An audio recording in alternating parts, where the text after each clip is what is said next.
Assalamualaikum warahmatullahi wabarakatuh.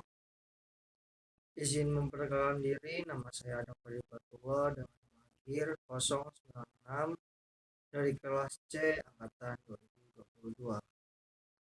Pada kesempatan kali ini saya akan mempresentasikan tugas sebelum praktikum farmasi terpadu, yaitu bab ketiga mengenai evaluasi mutu bahan baku dan sediaan farmasi secara kimia dan mikrobiologi. Materi ini sangat penting karena merupakan bagian inti dari proses pengendalian mutu dalam industri farmasi. Kita tahu bahwa obat adalah produk yang digunakan langsung oleh manusia untuk pengobatan, sehingga kualitasnya harus terjamin agar aman dan efektif. Dalam pembahasan kali ini, saya akan menjelaskan bagaimana proses evaluasi mutu dilakukan, parameter apa saja yang diuji, metode analisisnya, serta pengujian mikrobiologi yang dipersyaratkan oleh Farmakopeia Indonesia.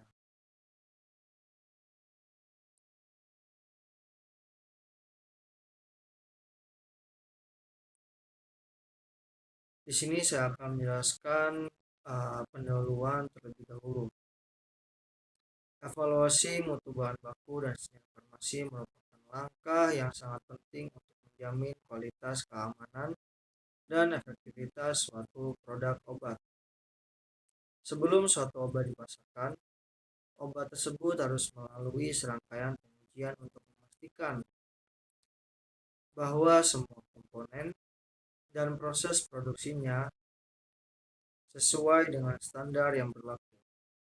Evaluasi mutu ini mencakup 3 aspek utama, yaitu analisis kimia, analisis fisikokimia, dan analisis mikrobiologi.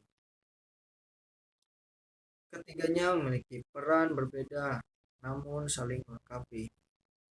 Analisis kimia digunakan untuk menentukan kadar zat aktif, kemurnian, dan identitas bahan. Analisis fisikokimia memastikan stabilitas dan sifat fisik bahan seperti pH, kelarutan, atau titik lebur. Sementara analisis mikrobiologi berfungsi untuk memastikan tidak adanya kontaminasi mikroba yang dapat membahayakan pasien.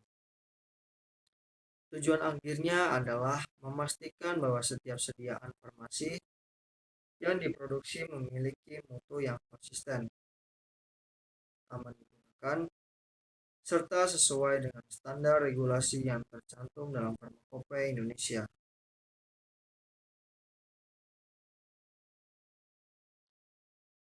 Pada soal yang pertama, di sini saya harus menyebutkan parameter mutu bahan baku obat dan sediaan farmasi yang umum dipersyaratkan oleh Farmakopeia Indonesia. Farmakopeia Indonesia menetapkan berbagai parameter yang wajib dipenuhi oleh bahan baku obat maupun sediaan jadinya. Secara umum, parameter mutu ini dibagi menjadi 3 kelompok besar, yaitu parameter kimia dan fisika, parameter mikrobiologi, dan parameter tambahan. Baik, kita akan bahas satu persatu. Yang pertama, parameter kimia dan fisika. Ada identitas, memastikan kesesuaian zat dengan bahan yang dimaksud. Lalu ada kadar atau potensi, menunjukkan jumlah zat aktif yang terkandung. Lalu ada kemurnian, memastikan tidak adanya zat pengotor atau degradasi. Lalu pH, mengukur derajat keasaman atau kebasahan. Selanjutnya bobot jenis atau densitas untuk cairan atau zat tertentu. Lalu ada titik lebur, titik didih, atau titik lunak untuk mengidentifikasi dan menilai kemurnian bahan padat atau bahan cair. Lalu ada kelarutan menentukan kemampuan bahan larut dalam pelarut tertentu. Lalu ada kadar air atau kelembapan, mencegah degradasi atau pertumbuhan mikroba. Selanjutnya ada sisa pelarut, memastikan pelarut organik di bawah batas aman. Dan terakhir ada zat terkait atau impurities, batas maksimum senyawa pengotor.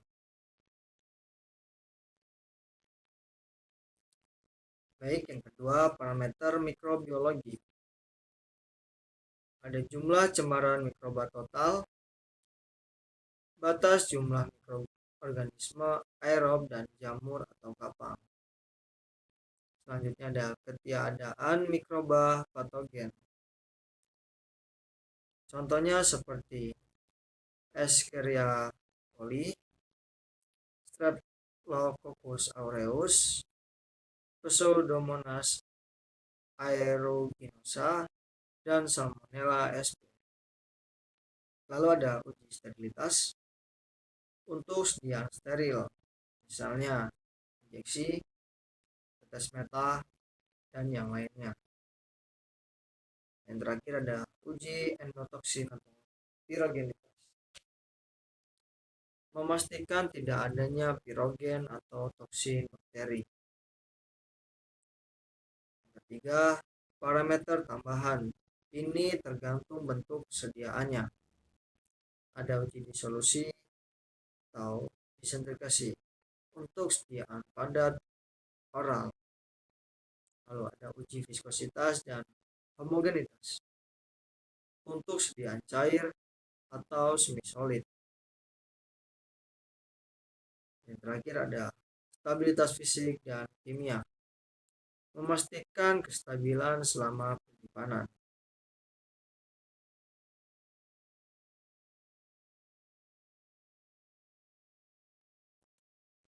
Semua parameter ini menjadi dasar utama dalam penilaian mutu produk farmasi.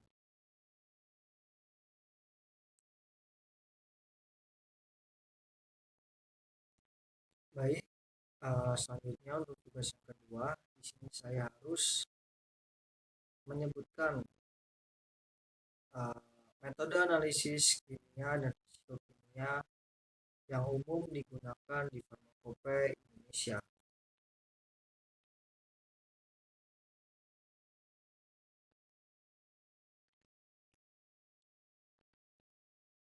Ada beberapa metode utama yang digunakan untuk menilai kadar, identitas, dan kemurnian bahan obat, antara lain. Yang pertama, untuk metode analisis kimia ada titrimetri. Metode ini dilakukan dengan cara reaksi kimia antara zat uji dengan larutan standar, di mana volume larutan yang dibutuhkan diukur. Contohnya ada asidimetri dan alkalimetri. Argentimetri menggunakan AgNO3, kompleksometri biasanya dengan EDTA. Lalu ada redoksimetri. Pada redoksimetri ada permanganometri, iodimetri, dan bromimetri.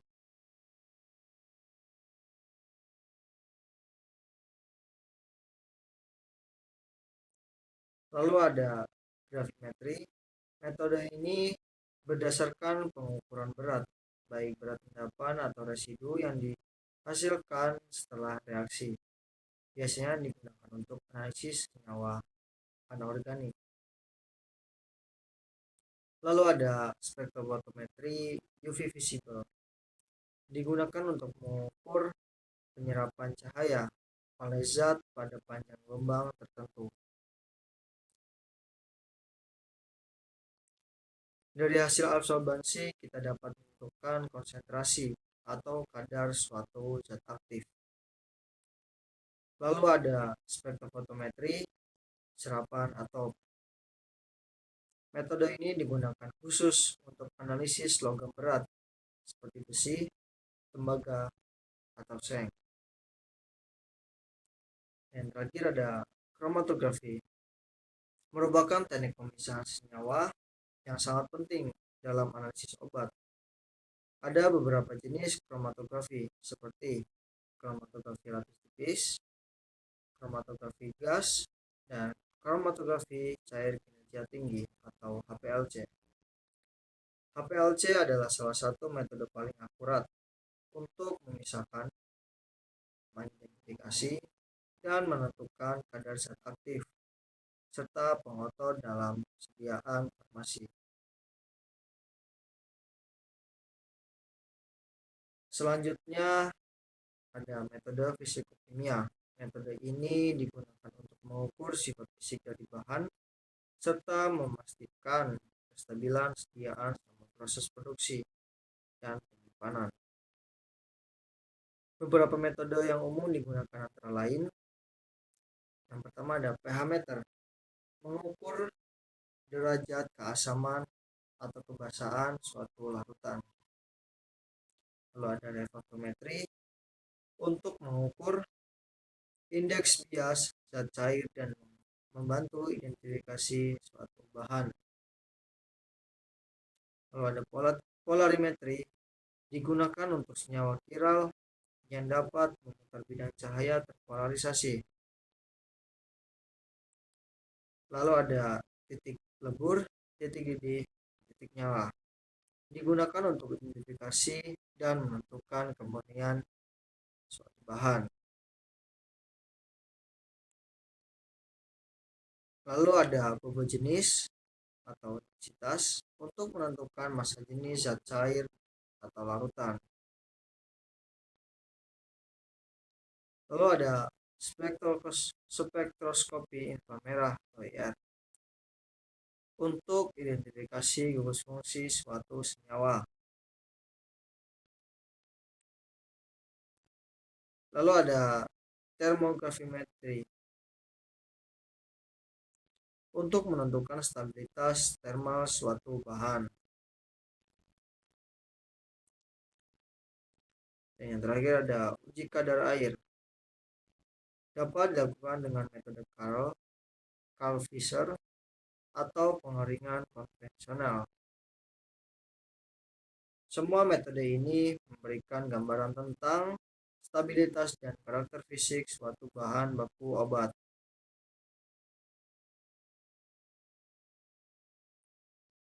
Baik, untuk tugas yang ketiga di sini saya harus menyebutkan pengujian mikrobiologi yang dipersyaratkan di Farmakopeia Indonesia. Uji ini bertujuan untuk memastikan bahwa sediaan farmasi tidak mengandung mikroorganisme yang berbahaya dan tidak menimbulkan efek toksik pada pengguna. Ada beberapa jenis uji mikrobiologi yang dipersyaratkan oleh Farmakopeia Indonesia. Yang pertama ada uji cemaran mikroba.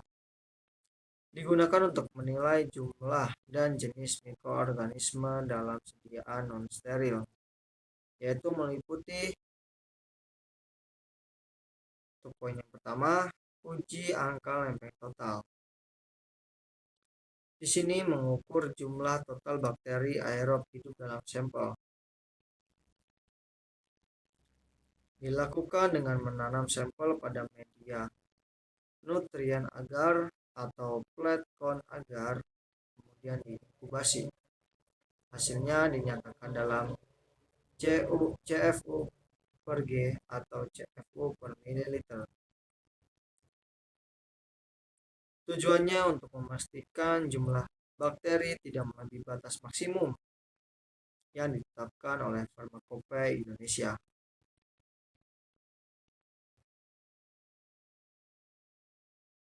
Lalu untuk poin yang kedua, uji angka kapang dan kamir. Di sini mengukur jumlah total jamur dan kamir menggunakan media Sabouraud dextrose agar atau SDA atau potato dextrose agar atau PDA. Hasil juga dinyatakan dalam CFU per gram atau CFU per mililiter.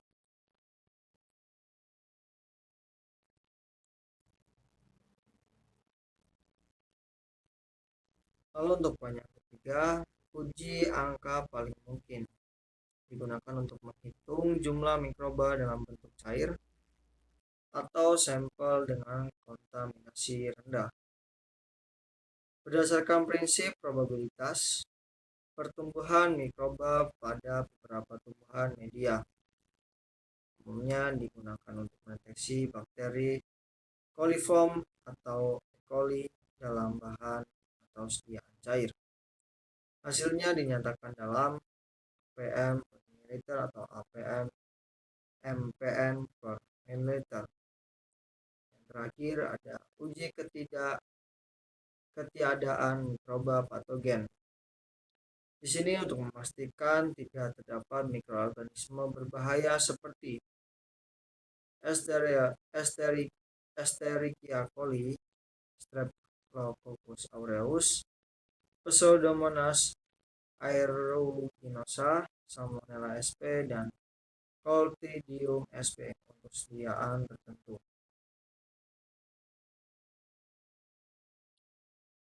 Lalu untuk yang kedua ada uji sterilitas. Dilakukan untuk sediaan steril seperti injeksi, infus, tetes mata, implan, dan yang lainnya.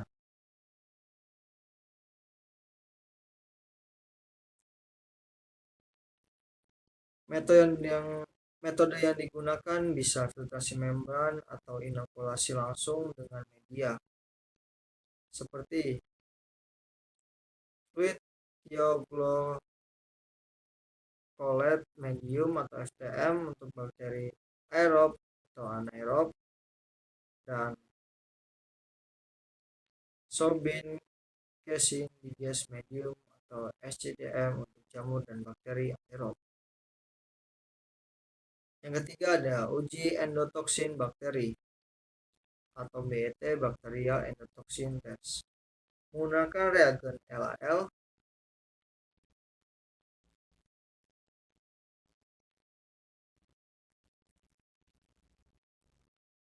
dengan metode gel cloth, turbidimetri atau chromogenik, menilai adanya pirogen dari bakteri gram negatif. Lalu ada uji pirogenitas, uji biologis pada hewan, biasanya kelinci, untuk mendeteksi adanya zat pirogen yang menimbulkan demam. Dilakukan bila uji BET tidak dapat diterapkan.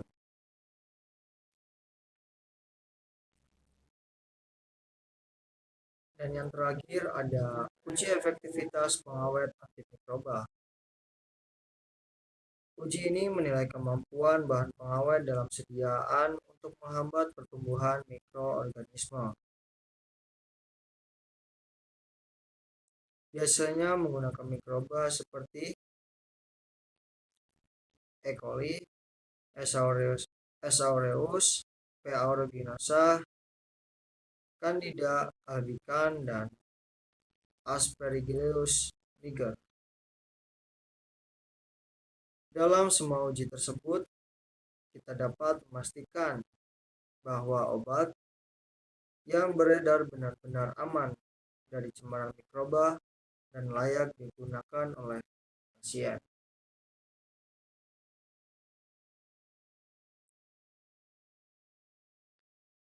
Baik, untuk tugas yang keempat, di sini saya harus membuat rangkuman beberapa instrumen sesuai tabel berikut, sesuai tabel yang sudah diberikan di dalam modul.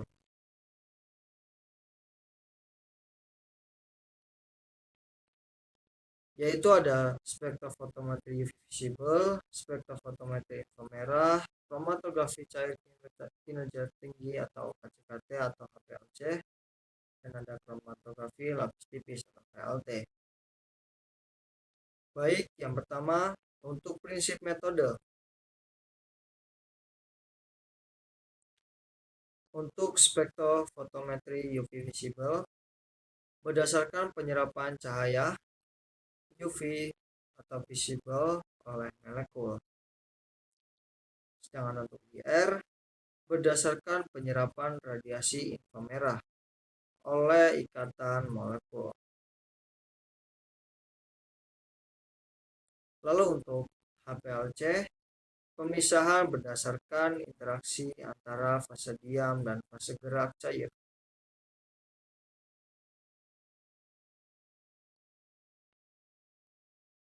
Sedangkan untuk KLT, pemisahan berdasarkan perbedaan kepolaran antara fase diam padat dan fase gerak cair. Untuk syarat sampelnya, pada spektrofotometri UV visible larutan jernih tidak mengandung partikel. Jadi di sini untuk spektrofotometri UV visible, larutan yang diuji harus jernih, tidak mengandung partikel. Sedangkan untuk IR, zat murni dalam bentuk padatan atau cairan murni, jadi benar-benar harus murni, tidak masalah jika harus berwarna. Lalu untuk KCKT, larutan yang terlalu sempurna bebas partikel. Sedangkan untuk KLT, sampel dapat larut dalam pelarut yang sesuai.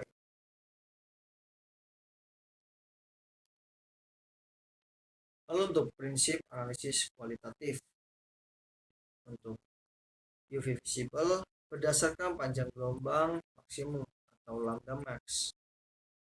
Sedangkan untuk inframerah berdasarkan spektrum serapan khas seperti fingerprint. Lalu untuk KCKT berdasarkan waktu retensi, sedangkan untuk KLT berdasarkan nilai RF.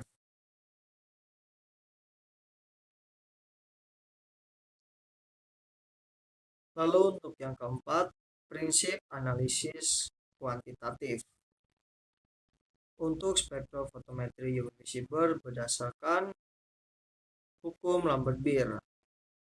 Sedangkan untuk spektrofotometri inframerah perbandingan intensitas serapan.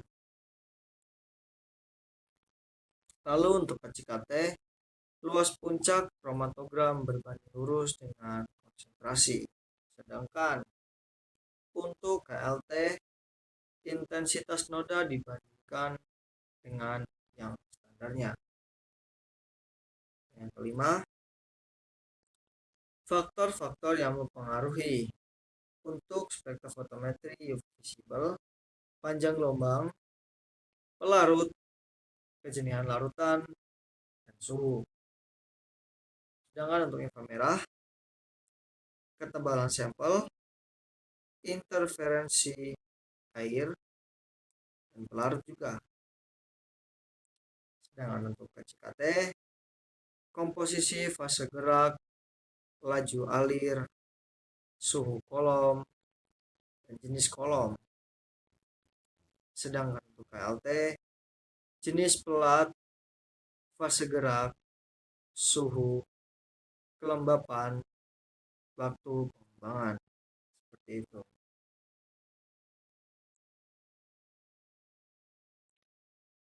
Semua instrumen tersebut harus dikalibrasi dan divalidasi secara rutin agar hasil pengujian tetap akurat dan dapat dipercaya. Dan yang terakhir,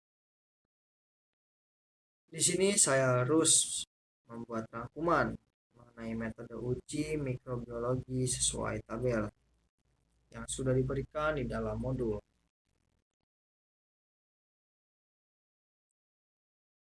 Baik, di sini ada uji sterilitas, uji angka lempeng total atau ALT, ada uji angka paling mungkin atau APM, dan uji endotoksin.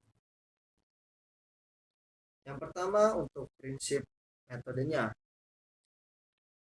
Pada uji sterilitas menguji ada atau tidak adanya mikroba hidup. Lalu untuk angka lempeng total, menghitung koloni mikroba yang tumbuh pada media padat. Untuk angka paling mungkin, menghitung mikroba berdasarkan probabilitas pertumbuhan pada media cair. Sedangkan untuk uji endotoksin mendeteksi endotoksin dengan reaksi koagulasi enzim LAL. Yang kedua, untuk tujuannya, untuk uji sterilitas memastikan produknya steril. Untuk angka mental, menentukan jumlah total mikroba dalam sampel. Lalu untuk angka paling mungkin, tujuannya itu menentukan jumlah mikroba dalam air atau sampel cair.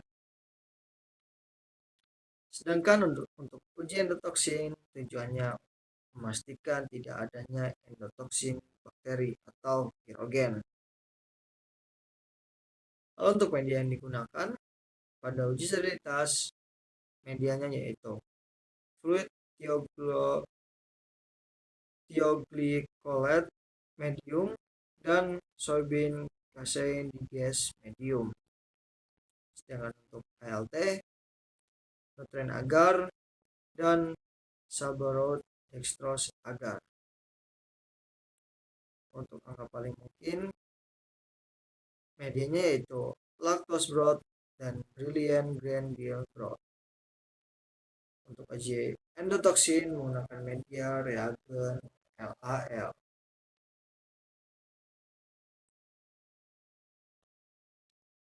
Untuk masa inkubasinya, pada uji sterilisasi yaitu 14 hari. Sedangkan ALT 24 sampai 48 jam. Untuk APM 24 sampai 48 jam juga, sedangkan untuk uji endotoksin kurang lebih 60 menit.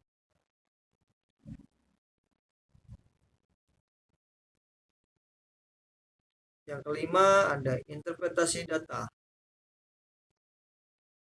Untuk uji sterilitas, tidak ada pertumbuhan mikroba dinyatakan steril. Untuk ALT, menghitung koloni dalam satuan CFU per mililiter. Untuk APM, hasil positif atau negatif. Sedangkan untuk uji endotoksin, reaksi positif menandakan adanya endotoksin. Yang keenam, prinsip pengambilan kesimpulan.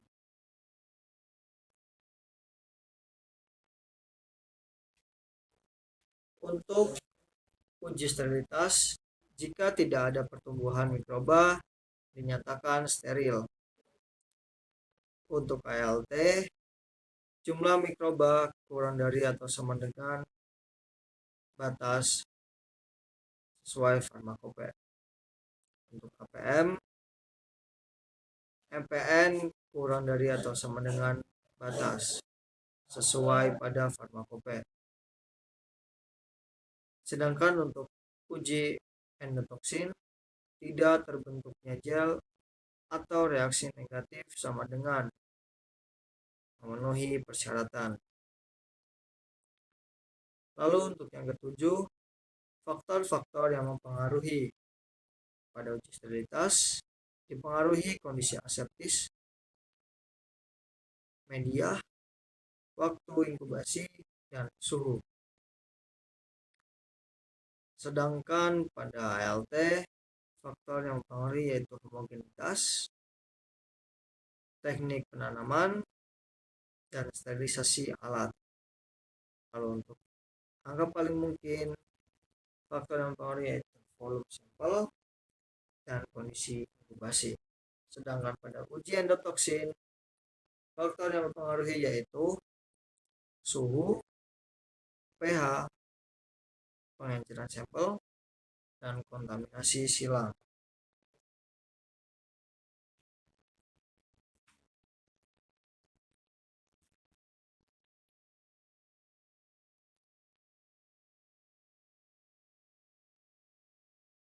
Baik,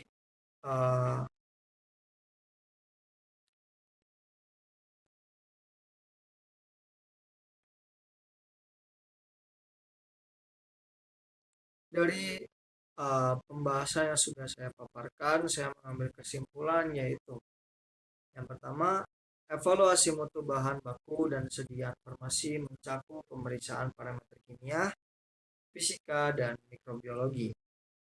Yang kedua, metode analisis seperti titrimetri, spektrofotometri, dan kromatografi digunakan untuk menilai kualitas kimia dan fisik kimia sediaan.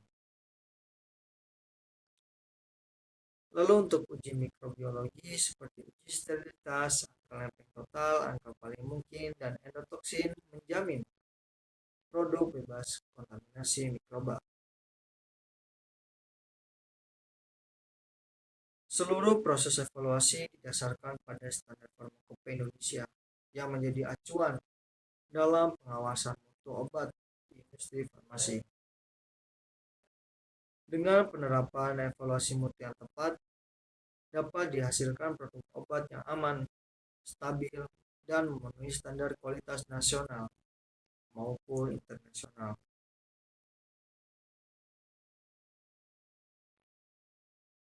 Baik, demikianlah presentasi dari saya mengenai evaluasi mutu bahan baku dan sediaan farmasi secara kimia dan mikrobiologi.